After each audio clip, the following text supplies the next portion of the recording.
सभी दर्शकों को मेरा नमस्कार। आप सभी का स्वागत है तिवारी एकेडमी में।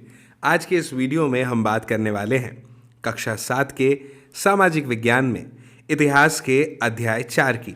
इतिहास का अध्याय 4 जिसका शीर्षक है मुगल साम्राज्य। तो चलिए शुरू करते हैं हमारे आज के वीडियो को। आप तो जानते ही हैं कि इस वीडियो में हम इस अध्याय के प्रश्न और उत्तर यानी अभ्यास पर चर्चा करने वाले हैं और हमेशा की तरह शुरुआत करेंगे प्रश्न क्रमांक 1 के साथ में। क्या है प्रश्न क्रमांक 1? प्रश्न क्रमांक 1 है सही जोड़े बनाइए।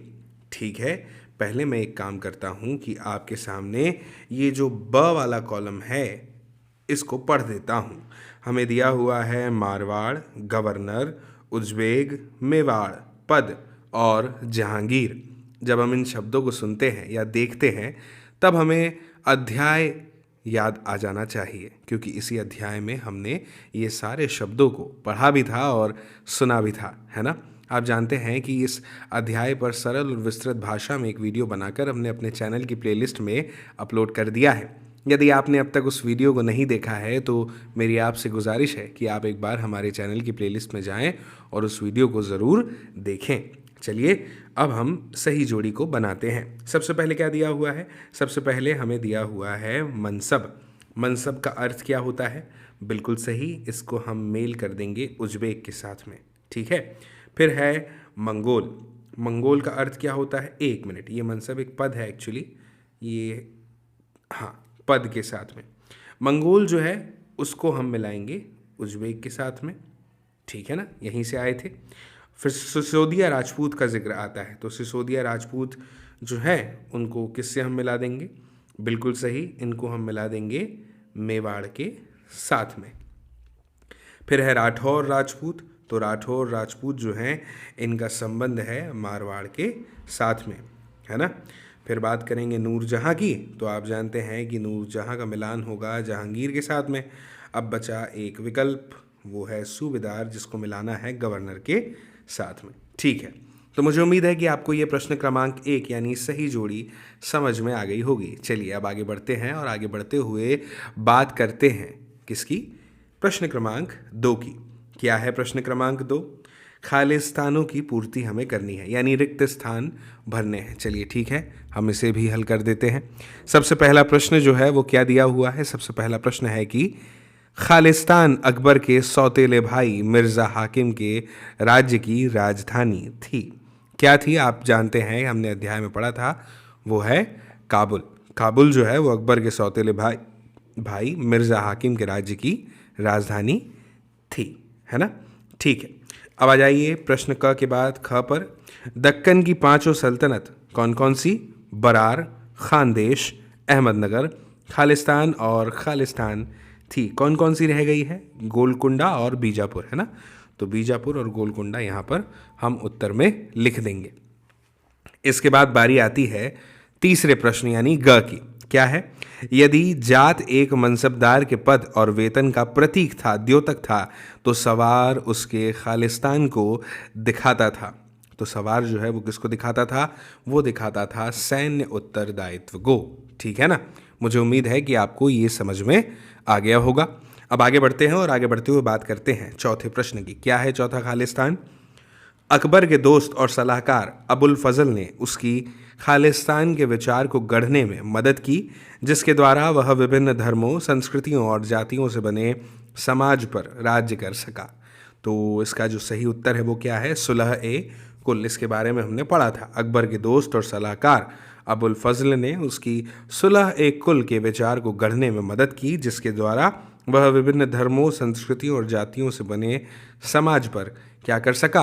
राज्य कर सका, है ना। ठीक है, मुझे उम्मीद है कि आपको प्रश्न क्रमांक 2 रिक्त स्थान की पूर्ति भी भली भांति समझ में आ गई होगी। अब हम आगे बढ़ते हैं और आगे बढ़ते हुए बात करते हैं कि प्रश्न 3 की, कि मुगल राज्य के अधीन आने वाले केंद्रीय प्रांत कौन से थे। ठीक है दोस्तों, जब मुगल का जिक्र आता है तो हम जानते हैं कि ये अध्याय ही संबंधित इसी विषय से है ना। तो मैं आपको एक छोटी सी जानकारी दे देता हूँ जो इस अध्याय में थी। ऐसा मैं एक रिवीजन के पॉइंट ऑफ व्यू से कर रहा हूँ, ठीक है ना। दोस्तों मैं आपको बता दूं कि मुगल जो थे वो दो महान शासक वंशों के वंशज थे, ठीक है ना। और माता की ओर से अगर बात करें तो वे मंगोल शासक, आपने नाम सुना होगा चंगेज़ खान, है ना। तो वो माता की ओर से मंगोल शासक चंगेज़ खान, जो कि चीन और मध्य एशिया के कुछ भागों पर राज करता था, उसके उत्तराधिकारी थे। कहाँ राज करता था? चीन और मध्य एशिया, है ना। जब मैं ये कहता हूँ कि चीन और मध्य एशिया, तो मैं ऐसी उम्मीद रखता हूँ आपसे कि आपके मन में, आपकी कल्पना शक्ति के द्वारा आपने दोनों को नक्शे में देख लिया होगा, ठीक है ना। तो मंगोल शासक कौन? चंगेज़ खान, जो कि चीन और मध्य एशिया के कुछ भागों पर राज करता था। मुगल दो महान शासक वंशों के वंशजों के, तो ये माता की ओर से चंगेज़ खान के थे। पिता की ओर से अगर बात करें तो वो ईरान, इराक और वर्तमान तुर्की के शासक तैमूर, जिनकी मृत्यु 1404 में हुई, उसके वंशज थे।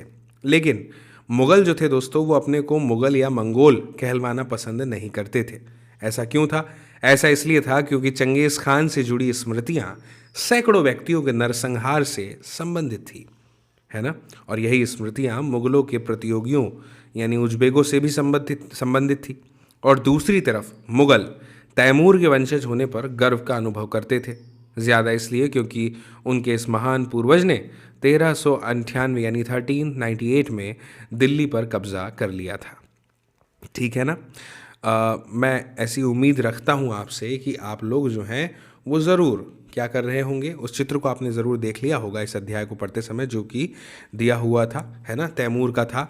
तैमूर, जिसमें उसके उत्तराधिकारी और मुगल सम्राटों का एक लघु चित्र हमें इस अध्याय में देखने को मिलता है ना। मुझे उम्मीद है आपने वो चित्र ज़रूर देखा होगा। तो दिल्ली पर कब्जा कर लिया था 1398 में। उन्होंने अपनी वंशावली का जो प्रदर्शन है वो ये चित्र बनवा करके किया था। दोस्तों प्रत्येक मुगल शासक जो है उसने तैमूर के साथ अपना चित्र बनवाया है ना। फिर बारी आती है मुगल सैन्य अभियान की। ये सब मैं बातें आपसे इसलिए कर रहा हूँ क्योंकि ये चर्चा छोटी सी है। इसको करने के बाद ये सारे प्रश्न उत्तर जो है आपको निसंदेह बखूबी समझ में आ जाएंगे, ठीक है ना। तो अब समझिएगा दोस्तों, प्रथम मुगल शासक बाबर 1526 से 1530 के बीच की कहानी है, जिसने जब 1494 में फरगाना राज्य का उत्तराधिकार प्राप्त किया था तब उसकी उम्र जो थी वो केवल 12 वर्ष की थी। मंगोलों की दूसरी शाखा उज्बेक, उनके आक्रमण के कारण उसे अपने पैतृक गद्दी को छोड़ना पड़ गया था। अब अनेक वर्षों तक भटकने के बाद उसने 1504 में काबुल पर कब्जा कर लिया। उसने 1526 में दिल्ली के सुल्तान इब्राहिम लोदी को पानीपत में हरा दिया और दिल्ली और आगरा को अपने कब्जे में कर लिया, ठीक है ना। दोस्तों ये एक लंबा घटनाक्रम था, ठीक है ना। उदाहरण के लिए दोस्तों अगर बात करें तो अफ़गान मुग़ल सत्ता के लिए जो है वो तात्कालिक खतरा थे, ठीक है कि नहीं। और भी बहुत सारे नाम हमने पढ़े हैं मुग़लों और अहोम के बारे में, सिखों के बारे में, है कि नहीं, एवं मेवाड़ मारवाड़ के बारे में अलग अलग अध्यायों में पढ़ा है ना। ठीक है, मैं ऐसी उम्मीद रखता हूँ कि आपको ये सब जानकारी पता होगी, ठीक है ना। एक छोटी सी जानकारी हमें ज़रूर दी हुई थी कि युद्ध में प्रयोग होने वाले बारूद की तकनीक भारत में 14वीं शताब्दी में लाई गई थी। आग्नेयास्त्रों के लिए इसका प्रयोग सबसे पहले गुजरात, मालवा और दक्कन जैसे प्रदेशों में हुआ। आरंभिक 16वीं सदी में बाबर द्वारा इसका प्रयोग किया गया था 1526 में, ठीक है ना। अगर मैं आपसे कहूं कि भैया मुझे बाबर के बारे में कुछ बताइए, तो आप क्या कहेंगे कि सर बाबर जो है 1526 से 1530 तक शासन किया उन्होंने यहाँ पर, है ना। प्रमुख अभियान और घटनाओं के बारे में आप मुझे बताएंगे कि 1526 की अगर बात करें तो पानीपत का जो मैदान था उसमें इब्राहिम लोदी और उसके अफगान समर्थकों को बाबर ने हरा दिया। फिर 1527 आता है जिसमें खानवा की लड़ाई होती है, जिसमें राणा सांगा जो है राजपूत राजाओं और उनके समर्थकों को बाबर जो है वो हरा देता है।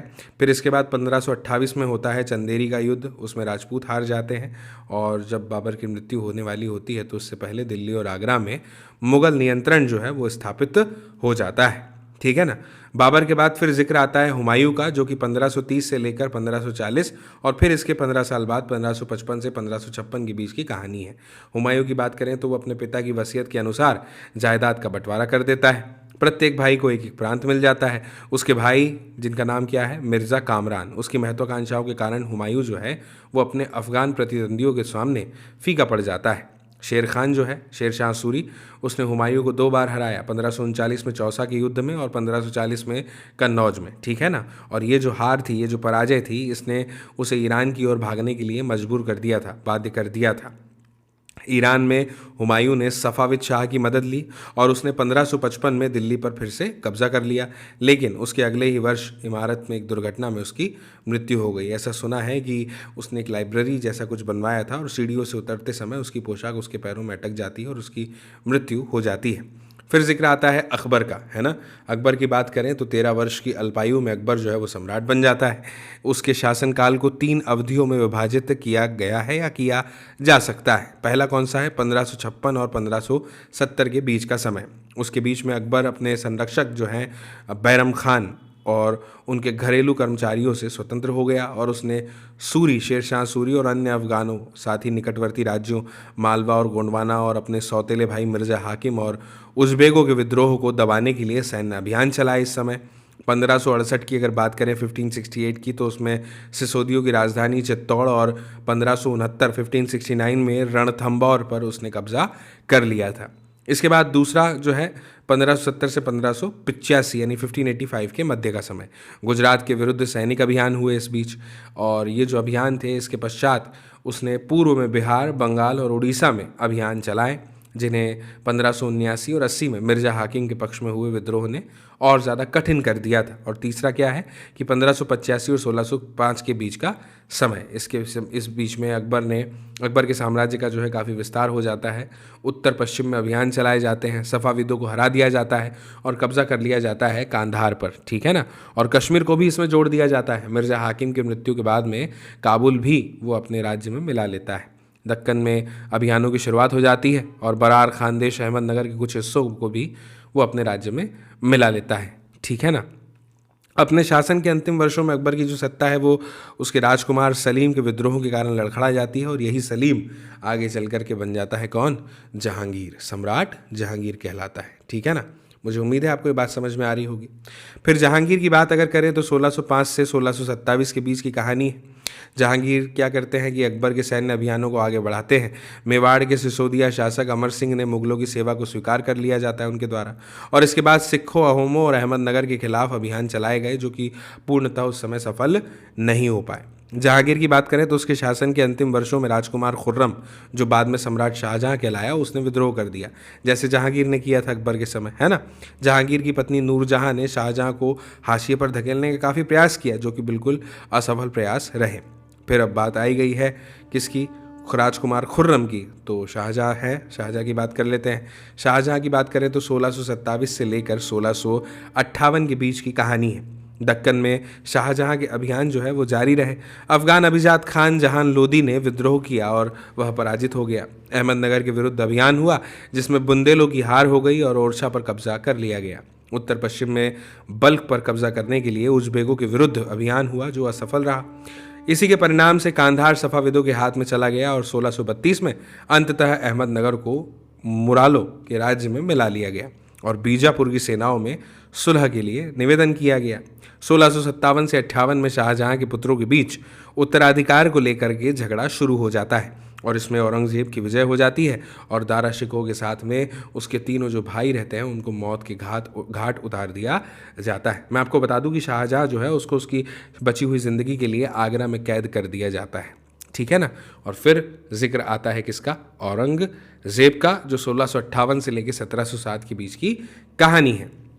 मुख्य रूप से अगर बात करें तो 1663 में उत्तर पूर्व में अहोमों की पराजय हो जाती, लेकिन उन्होंने 1680 में फिर से विद्रोह कर दिया जाता है उनके द्वारा, और उत्तर पश्चिम में यूसुफजई और सिखों के विरुद्ध अभियानों को अस्थायी सफलता मिल जाती है। मारवाड़ के राठौर राजपूतों ने मुगलों के खिलाफ विद्रोह किया। इसका कारण था कि उनकी आंतरिक राजनीति और उत्तराधिकार के मसलों में मुगलों का हस्तक्षेप हो जाता है। मराठा सरदार शिवाजी के विरुद्ध मुगल अभियान प्रारंभ में सफल रहे, लेकिन औरंगजेब ने शिवाजी का अपमान किया और शिवाजी आगरा स्थित मुगल कैद खाने में से भाग निकले। उन्होंने अपने को स्वतंत्र शासक घोषित करने के पश्चात मुगलों के विरुद्ध फिर से अभियान चलाए। राजकुमार अकबर ने औरंगजेब के विरुद्ध विद्रोह किया, जिसमें उसने मराठों और दक्कन की सल्तनत का सहयोग मिला।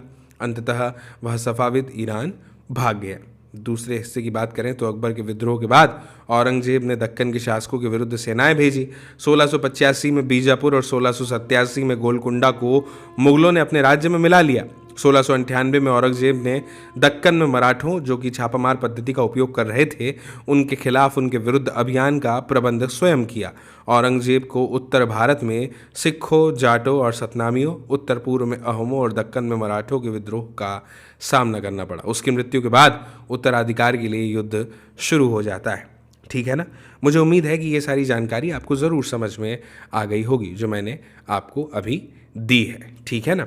तो प्रश्न क्या है कि मुगल राज्य के अधीन आने वाले केंद्रीय प्रांत कौन से थे? तो कौन से थे केंद्रीय प्रांत? गुजरात और मध्य प्रदेश थे। केंद्र की बात की गई है तो हम यहाँ पर इन दोनों का नाम लिख देते हैं। ठीक है।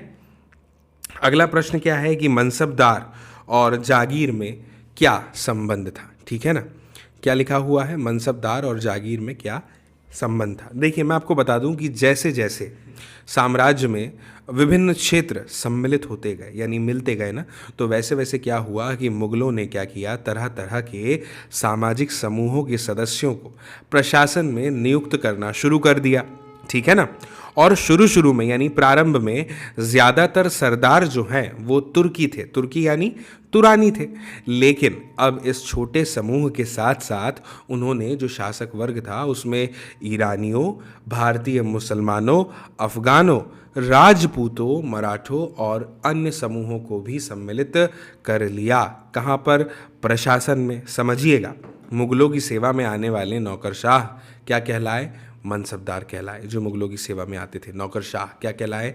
मनसबदार कहलाए। मनसबदार शब्द का प्रयोग ऐसे व्यक्तियों के लिए होता था दोस्तों जिन्हें कोई मनसब यानी कोई सरकारी हैसियत यानी कि पद मिलता था। यह मुगलों के द्वारा चलाई गई श्रेणी व्यवस्था थी। ठीक है ना। जिसके जरिए पद, वेतन, सैन्य उत्तरदायित्व आदि निर्धारित किए जाते थे। मैं आपको बता दूं कि पद और वेतन का जो निर्धारण है वो जात की संख्या पर निर्भर था। जात की संख्या जितनी अधिक होती थी, दरबार में अभिजात की प्रतिष्ठा उतनी ही बढ़ जाती थी और उसका वेतन भी उतना ही अधिक होता था। जो सैन्य उत्तरदायित्व मनसबदारों को सौंपे जाते थे, उन्हीं के अनुसार उन्हें घुड़सवार रखने पड़ते थे। मनसबदार अपने सवारों को निरीक्षण के लिए लाते थे। वे अपने सैनिकों के घोड़ों को दगवाते थे और सैनिकों का पंजीकरण करवाते थे। इन कार्यवाहियों के बाद ही उन्हें सैनिकों को वेतन देने के लिए धन मिलता था। मनसबदार अपना वेतन राजस्व एकत्रित करने वाली भूमि के रूप में पाया करते थे, जिन्हें कहते थे दोस्तों जागीर, और जो तकरीबन इक्ताओं के समान थी।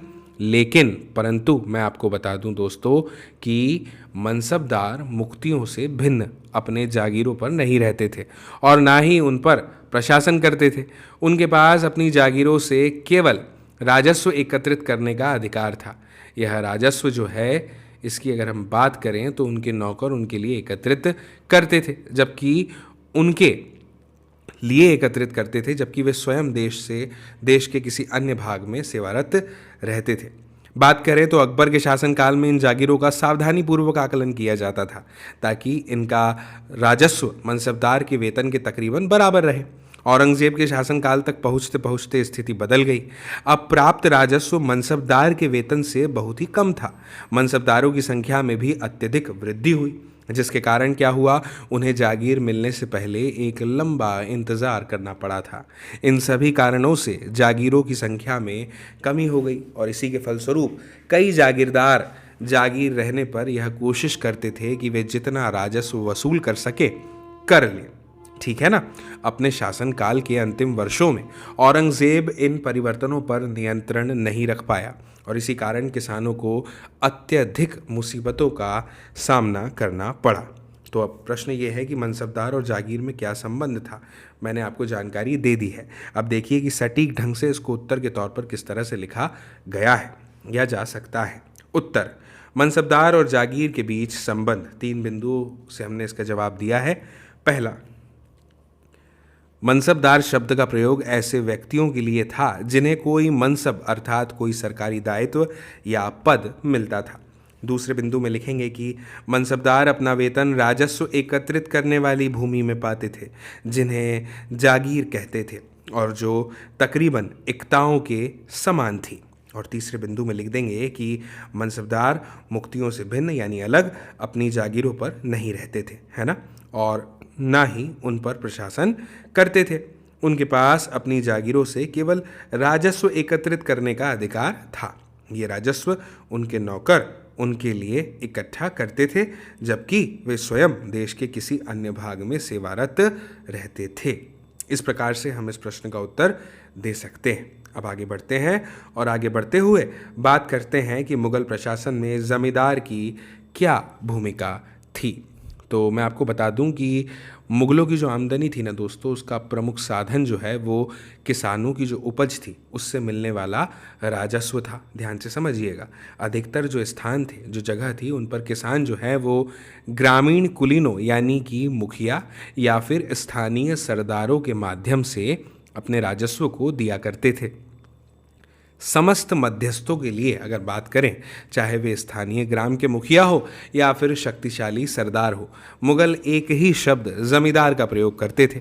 अकबर के राजस्व मंत्री टोडरमल, इन्होंने 10 साल लगभग 1570 से 1580 की काल अवधि के लिए कृषि की पैदावार, कीमतों, कृषि भूमि का सावधानीपूर्वक सर्वेक्षण किया और इन आंकड़ों के आधार पर जो प्रत्येक फसल है इस पर नकद के रूप में कर यानी राजस्व को निश्चित कर दिया। प्रत्येक सूबे यानी प्रांत को राजस्व मंडलों में बांटा गया और प्रत्येक की हर फसल के लिए राजस्व दर की अलग सूची बनाई गई। राजस्व प्राप्त करने की अगर हम बात करें तो उसकी इस व्यवस्था को कहा जाता था जब्त, ठीक है ना। और यह व्यवस्था उन स्थानों पर प्रचलित थी जहां पर मुगल प्रशासनिक अधिकारी भूमि का निरीक्षण कर सकते थे और सावधानी पूर्वक उनका हिसाब रख सकते थे।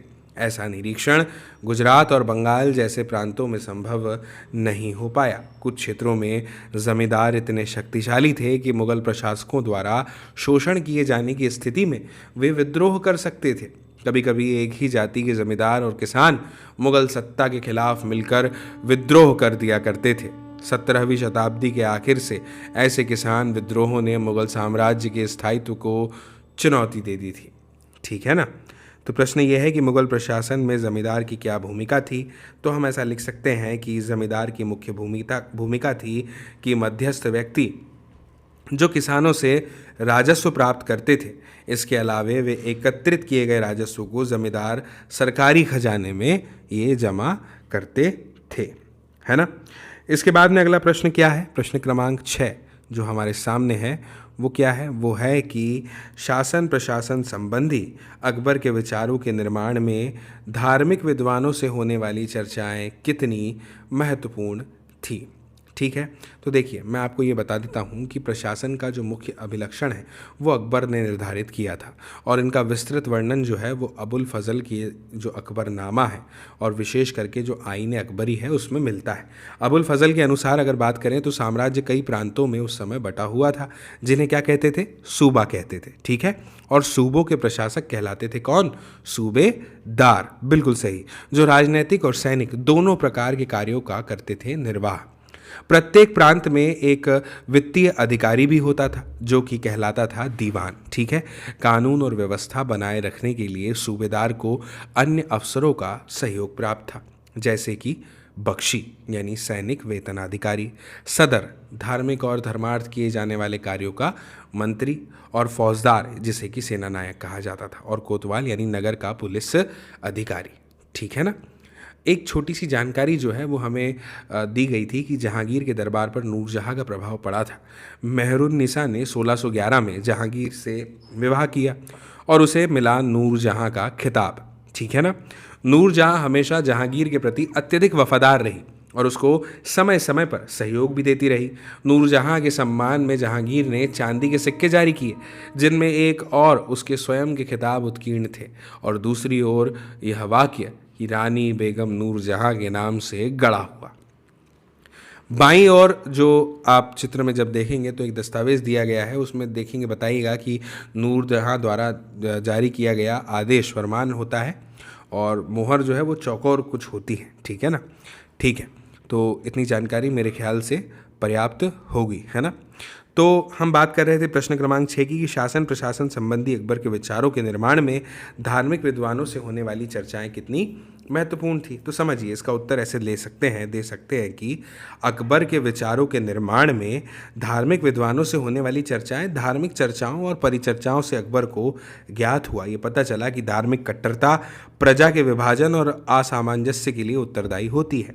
धार्मिक चर्चाओं के फलस्वरूप अकबर ने प्रशासन में सहिष्णुता की नीति को अपनाया। इन चर्चाओं ने उसे प्रशासन की एक स्पष्ट सोच प्रदान की जिसमें शांति और न्याय पर बल था। अब अगला प्रश्न है प्रश्न क्रमांक 7, जो क्या है कि मुगलों ने खुद को मंगोल की अपेक्षा तैमूर के वंशज होने पर क्यों बल दिया, क्यों जोर दिया। मैंने इस पर एक छोटी सी चर्चा कर ली है। उत्तर कैसे लिखा जा सकता है ये मैं आपको बताता हूँ, ध्यान से समझिएगा। मुगल 2 महान शासक वंशों के वंशज थे। पिता की ओर से वे ईरान, इराक एवं वर्तमान तुर्की के शासक तैमूर के वंशज थे। माता की ओर से वे चीन और मध्य एशिया के मंगोल शासक चंगेज़ खान के उत्तराधिकारी थे।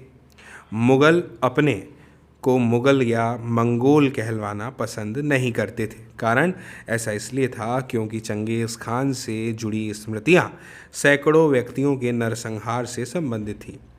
यही स्मृतियां मुगलों के प्रतियोगियों उज़्बेकों से भी संबंधित थी। मुगल तैमूर के वंशज होने पर गर्व का अनुभव करते थे, ज़्यादा इसलिए क्योंकि उनके इस महान पूर्वज ने 1398 में दिल्ली पर कब्जा कर लिया था। ठीक है ना। तो मुझे उम्मीद है कि आपको प्रश्न क्रमांक 7 का उत्तर भी सटीक ढंग से समझ में आ गया होगा। अब आगे बढ़ते हैं और आगे बढ़ते हुए बात करते हैं प्रश्न क्रमांक 8 की। क्या है प्रश्न क्रमांक 8 कि भू राजस्व से प्राप्त होने वाली आय मुगल साम्राज्य के स्थायित्व के लिए कहाँ तक ज़रूरी थी। समझिएगा इसका उत्तर कैसे दे सकते हैं। भू राजस्व जो है दोस्तों, राज्य की आय का एक प्रमुख स्रोत था। हम देख चुके हैं राज्य के खर्चे जो थे, जैसे कि मनसबदारों, कलाकारों, मजदूरों और अन्य सरकारी कर्मचारी जो थे, वो राजस्व पर ही आश्रित थी, है ना। सभी प्रशासनिक काम इस आय द्वारा ही पूरे होते थे। तो कहाँ तक ज़रूरी थे ये आपको समझ में आ गया होगा। अब आगे बढ़ते हैं और बात करते हैं प्रश्न क्रमांक 9 की। क्या है प्रश्न क्रमांक 9? मुगलों के लिए केवल तुरानी या ईरानी ही नहीं बल्कि विभिन्न पृष्ठभूमि में मनसबदारों की नियुक्ति क्यों महत्वपूर्ण थी, इसका कारण ध्यान से समझिएगा। दोस्तों, मुगलों ने विभिन्न प्रकार के सामाजिक समूहों को प्रशासन में नियुक्त कर दिया था। शुरू से यानी प्रारंभ में ज़्यादातर सरदार जो थे वो तुर्की यानी तुरानी थे, लेकिन अब इस छोटे समूह के साथ साथ उन्होंने शासक वर्ग में ईरानियों, भारतीय मुसलमानों, अफगानों, राजपूतों, मराठों और अन्य समूहों को भी सम्मिलित किया। इस विषय पर मैं आपसे चर्चा कर चुका हूँ, है ना, वीडियो की शुरुआत में। और इससे उनको भारत में अपने शासन करने का विस्तार करने में ऑब्वियसली सहायता मिली, है ना, इसीलिए। अब आगे बढ़ते हैं और बात करते हैं प्रश्न क्रमांक 10 की। क्या है प्रश्न क्रमांक 10? प्रश्न क्रमांक 10 है कि मुगल साम्राज्य के समाज की ही तरह वर्तमान भारत आज भी अनेक सामाजिक और सांस्कृतिक इकाइयों से बना हुआ है। क्या यह राष्ट्रीय एकीकरण के लिए एक चुनौती है? अब इसका उत्तर समझिए। दोस्तों, यह राष्ट्रीय एकीकरण के लिए एक चुनौती नहीं मानी जाएगी, क्योंकि इससे भारत के विभिन्न धर्मों और पंथों के अनुयायी भारत को विविधता में एकता का स्वरूप प्रदान करते हैं। इससे भारत की सामाजिक और सांस्कृतिक विरासत और अधिक सुदृढ़ हुई है। ठीक है ना। तो मुझे उम्मीद है कि आपको प्रश्न क्रमांक 10 भी समझ में आ गया होगा। अब बात करते हैं प्रश्न क्रमांक 11 की। क्या है प्रश्न क्रमांक 11? मुगल साम्राज्य की अर्थव्यवस्था के लिए कृषक अनिवार्य थे, है ना। क्या आप सोचते हैं कि वे आज भी इतने ही महत्वपूर्ण हैं? क्या आज भारत में अमीर और गरीब के बीच आय का फासला मुगलों के काल की अपेक्षा कहीं अधिक बढ़ गया है? तो इसका उत्तर ध्यान से सुन और समझ लीजिएगा। भारतीय अर्थव्यवस्था मुगल साम्राज्य में पूरी तरह से कृषि पर आधारित थी, लेकिन आज के समय की अगर बात करें तो धीरे धीरे यह औद्योगिक स्वरूप प्राप्त कर रही है। इससे कृषकों का महत्व मुगल साम्राज्य की तुलना में कम हुआ है। वर्तमान में अमीर और गरीब के बीच का अंतर मुगल साम्राज्य की तुलना में अधिक बड़ा है। मुगल काल में 5.6% व्यक्ति कुल संसाधनों के मात्र 61.5% का उपभोग करते थे, जबकि आज लगभग 5% देश के लगभग 90% संसाधनों का उपभोग करते हैं। तो अंतर काफ़ी बढ़ गया है ना। दोस्तों, मुझे उम्मीद है कि आपको ये वीडियो ज़रूर समझ में आया होगा, ये जानकारी पसंद आई होगी। और अगर ऐसा है तो मेरी आपसे अपेक्षा है कि आप ज़रूर इस वीडियो की लिंक को शेयर करें, साझा करें अपने दोस्तों, मित्रों, साथियों, सहपाठियों, परिजनों के साथ में, ताकि वे लोग भी देख पाएँ इस वीडियो को, समझ पाएँ इस जानकारी को। और जल्द ही आपसे मुलाकात फिर से होगी अगली जानकारी, अगले अध्याय, अगले वीडियो के साथ में। तब तक के लिए आप सभी को मेरा नमस्कार।